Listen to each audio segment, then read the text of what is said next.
Carol Roth, the author of The War on Small Business. She calls herself a recovering investment banker. She is somebody who is trying to look out for the little guy and can explain what's happening to the little guy in normal terms, which is my biggest frustration when you watch anybody who knows anything about the economy. Carol, welcome. Thanks, Glenn. I have some bad news. I'm sort of processing this right now, but I don't think we're going to save the 16 cents on our 4th of July barbecue this year. Sort of becoming very clear to me, and I'm just trying to process this all. Wow. Believe me, I think that's going to be trending on Twitter on July 4th on how much everybody is spending. Let me start here. 8.5%.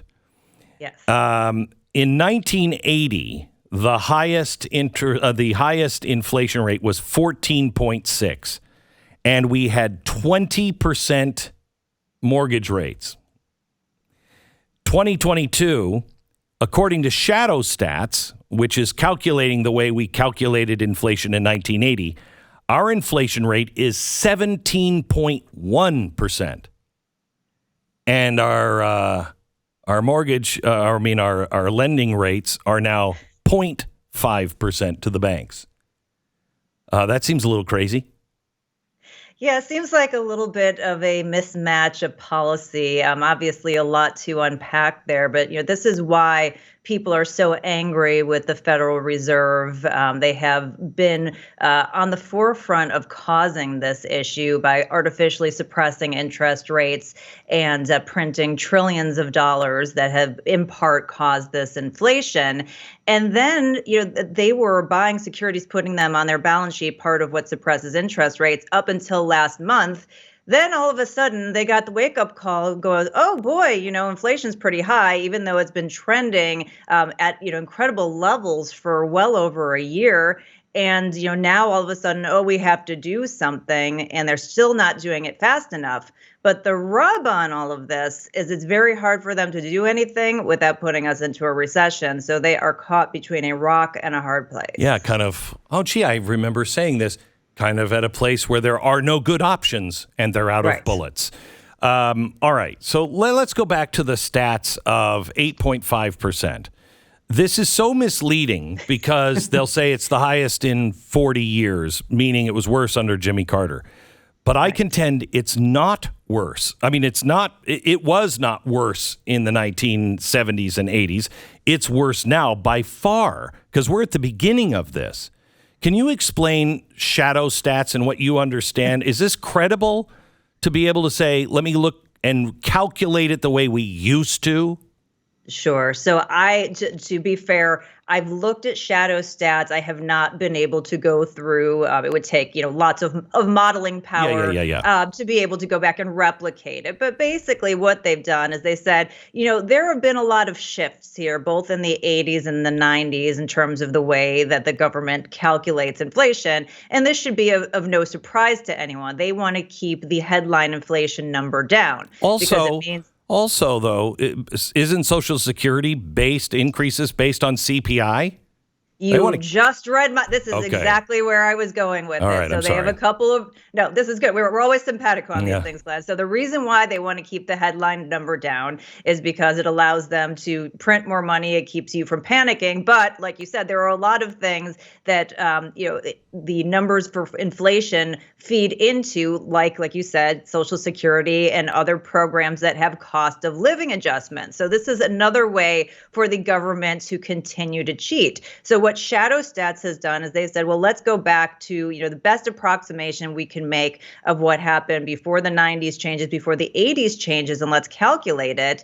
And if they looked at the rate, it's about double of what is being reported. And you can just look at some of the key categories, things like rent and hotels and whatnot, on what they are reporting and go, that makes sense. You and I can go to the grocery store. We can, try to shelter and feed our families and go get gas. You understand that it's not just 8.5% inflation. So this is trying to give you that apples to apples comparison. Right. And, by my estimation, it seems like it's in the ballpark. Yeah, which is 17.1 inflation rate this month.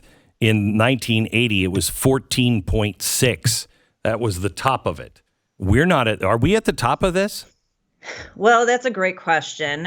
Today we got a number. There are different measures of inflation. The CPI is sort of a consumer survey, one that's used. Today we got something called the Producer Price Index, which is a measure of wholesale inflation. Okay, this shows us what may be coming our way because these are the raw materials that it takes to make things that we eventually buy?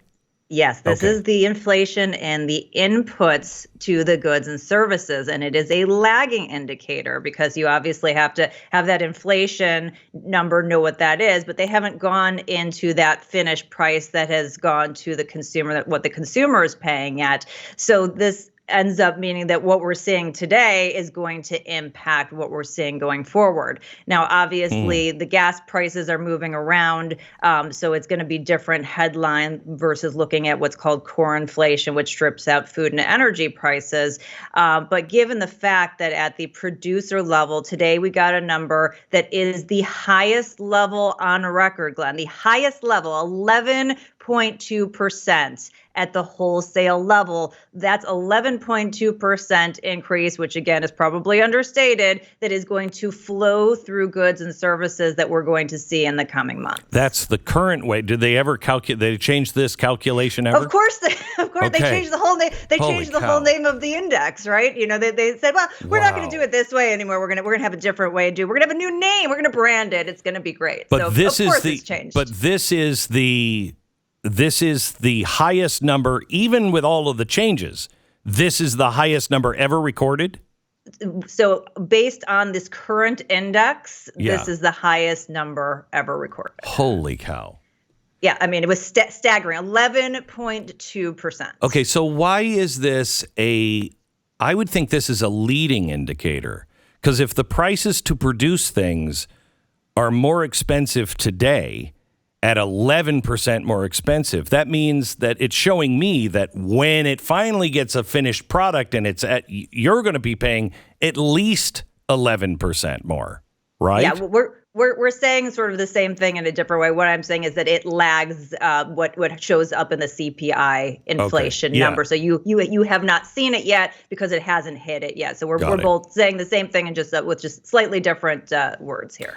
So what can be done here?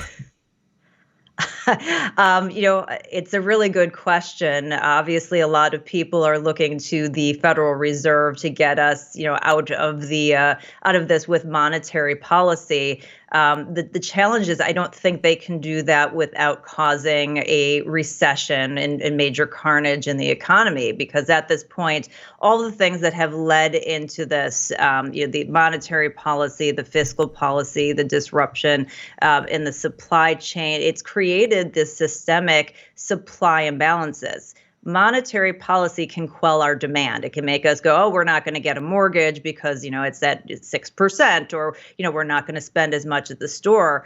But, how does it fix the fact that we have 1.8 jobs available for every worker? How does it fix the fact that we have 4 to 5 million homes, that are underbuilt at this point in time? How does it fix the fact that we've underinvested in energy and healthcare infrastructure? So it's, the things that they would have to do to make those changes, there's a huge disconnect. And as I said, I think it would be really ugly for the economy. So, it will probably at some point come down on a headline basis, but that is the growth rate. It doesn't mean that we're not going to have elevated inflation and continued pain for a very long time. So when we look at things like what's happening over in Shanghai, where they've shut everything down, and where's that story? China has stranded 30 million truckers. 30 million truckers in China are now stuck at home. What is this going to mean? This impact, we felt it last time that China shut down, but we shut down as well. This time we're not shutting down. What is that impact going to mean to us? Yeah, well, obviously, it's not a good thing for supply chains for the companies that are still depending on China. I think internally to China, it's a huge issue because they are a net importer of not only energy, but food. And so, what does that mean in terms of the potential for some of those people to have, pretty substantial food insecurity or starvation if they don't get things going again? And certainly, as we know, the reverberations about, all these decisions around the world could lead to other issues, social unrest and whatnot. Which, we are all connected. And so that even though we'll be in a better position, it doesn't mean it won't have real impacts. And as we know, anytime something has an impact here in America, who feels it? Is it the elite? Is it the wealthy? Is it the well-connected? Of course not. They're going to find a way to insulate themselves. It's going to be the average American. It's going to be the Main Street business. It's going to be the backbone of this country and this economy that bears the brunt of it.